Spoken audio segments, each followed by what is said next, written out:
السلام علیکم ورحمت الله. د دې ماشوم عمر دی 8 کاله. د شپې په کټ کې میچازې کوي. عموماً د کوي د 3 کالو نه والا د 4 کالو پورې میچازې په کټ کې بس کوي. او الکان چې نو دا د 4 نه والا د 15 کالو پورې په کټ کې میچازې کوي. 9 کالو پورې په کټ کې د شپې میچازې کول چې دی نو دا یو نارمل خبره ده.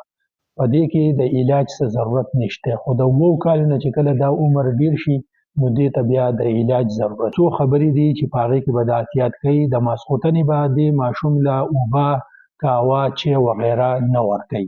او د شپې به په خوب نه یو ځل راپاڅوي میچازو ته. او د ده په علاج دوه قسمه ګولۍ یې مینرین 0.2 ملي ګرام د شپې یوه ګولۍ دی دله ورکوي. د 3 میاشتو پورې د دې علاج دی.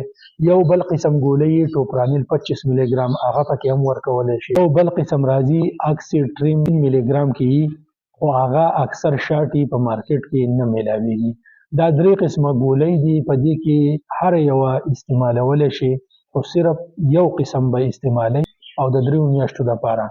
د هغې سره به د دې ماشوم دا مسله حل شي او دی به بیا په کټ کې میچازې نه کوي. چې کله د ماشوم سحر شي او د میچازې نه کړي نو دله به انعام هم ورکوي چې دی موټیویټ کیږي او دی بیا بار بار دې خبرې ته د کانسنټریشن وي.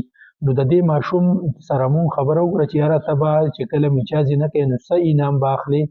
نو ده وی چې زه به پیسې اخلم. د ماشوم خو 100 روپۍ غوښتې، خو ما وله د ماما ته ووی چې یاره یو څو ورځې وله 50 روپۍ انعام ورکوي چې کله دی میچازې نه کوي نو د دې سره به دی موټیویټ کیږي او د ده دا کم پرابلم چې دی نو دا به ښه کیږي. که فرض که د وړو ته په 3 کالو یا په 4 کالو په عمر کې د احتیاطي تدابیر شروع شي، د شپې وله قهوه، چای، اوبه وغیره نه ورکوي. شپه کې یو ځل راپاڅي او د سحر وله موټیویشن دپاره څه انعام ورکوي نو د دې ډېر زر د ماشوم په خپله باندې ما دا ایکسپریمنټ کړی دی. زما 2 ماشومانان دي. مونږ ورته په 3 کالو کې دا احتیاطي تدابیر شروع کړل. شکر الحمدلله هغوی په 2 میاشتو کې شپې میچازې په کټ کې پرېښودې دي او اوس ښه په خپله راپاڅي او میچازې کوي. د دې وړو مین مسله داسې وي چې د دوی د دې میچازو دا خوپنۍ دا کم مسل چې دي نو دا کمزوري، نو دا برین کنټرول کوي. نو دا چې کله دله میچازې ورشي نو د دوی د اعصابي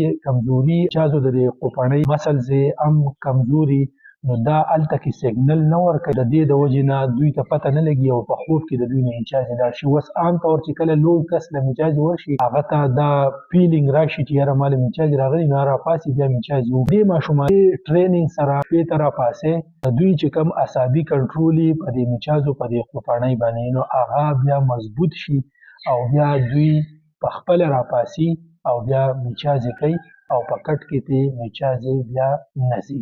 والسلام.